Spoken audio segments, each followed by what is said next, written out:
जय जगन्नाथ। मु सुचित्रा मो चैनल सुचिस किचन को बहुत बहुत स्वागत करुँचे।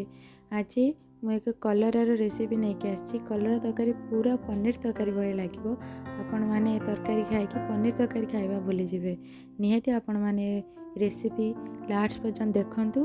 मु 200 ग्राम पाखापाखि कलरा नहीं 5टी कलरा नहीं ताकू भल भाव धोईकी दीदी पीस लेखा काटिदेवी। ये छोट कलरा होते भल होता टे बड़ अच्छे से दीदी पीस कर काटिदे। 2 पीस लेखा काटी सारापर ता भर मंजी थी जो पार्ट को ताकू काढ़ी नवा।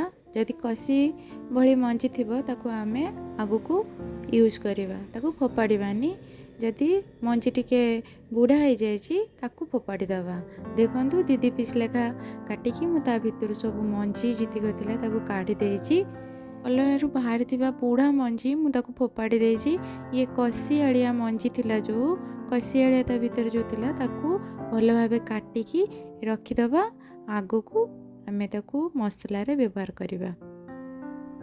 गोटे प्यान बसई देछि गैस रे। एबे किछि सुखा मसला तैयारी करिबा।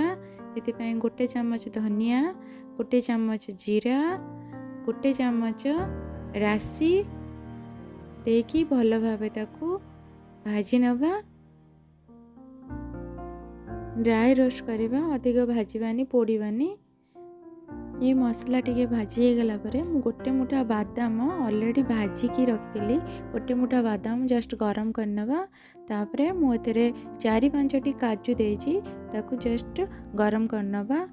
5टी रसुणर कोला देछि ताकू भाजी दे सारा परे मु गोटे ग्राइंडर जार नहीं जाइछि। तादरे गोटे चम्मच लंका गुंड, गोटे चम्मच लूण आउ हाफ चम्मच हल्दी गुंड दे भल भाबे ग्राइंडिंग करि सारिकी गोटे जगह को काढ़ी नवा। मु सुखा सुखा ग्राइंडिंग करतली से जहाँ जार रे लागी थिला मसला ताकू पानी देकी भल भाबे मसला रे गोळई दवा।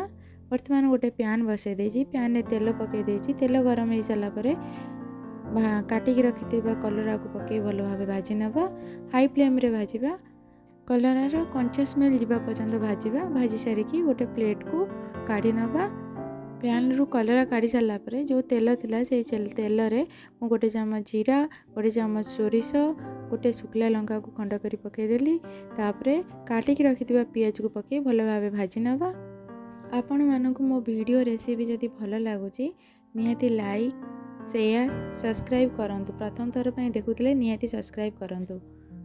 पियाज जस्ट गोल्डन ब्राउन हो गला परे नरम हो गला परे अदा रसुणर पेस्ट गोटे चम्मच देकी भल भाबे भाजी दवा।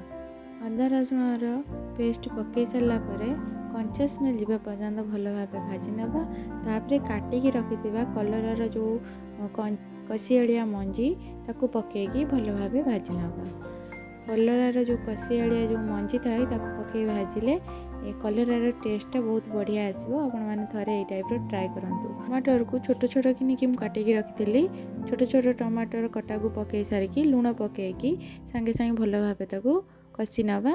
टमाटर सांगे सांगे सॉफ्ट हो लूण पकई सारा पर वर्तमान आगुरु प्रिपेयर करके रखिथिबा मसला को कलरार मझीरे भल भाबे देकी मु आगुरु रखी देइतिली। वर्तमान ताकू मसला रे पकेबा।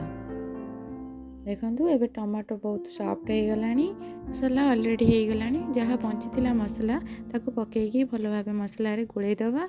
गोळई सारा परे जहाँ थिला लागी थिला मसला बाउल रे तादरे भल भाबे धोईकी पानी दे देली। पानी फुटी सारा परे कलरा को पकेकी भल भाबे घोरई दवा। 10-15 मिनट पर्यंत घोरई देले कलरा भल भाबे कुक हो आउ पूरा ये तरकारी पनीर तरकारी भली लगे। आपण मैंने निहाती घरे ये टाइप कलरा तरकारी करंतु। जमा भी पिता लगेनि पूरा पनीर तरकारी भली लगे। आपण मानू जदि मो रेसिपी भल लगे निहाती लाइक करेंगे कमेंट रे जनइबे तरकारी भल होइछि बोली कि। Thank you for watching.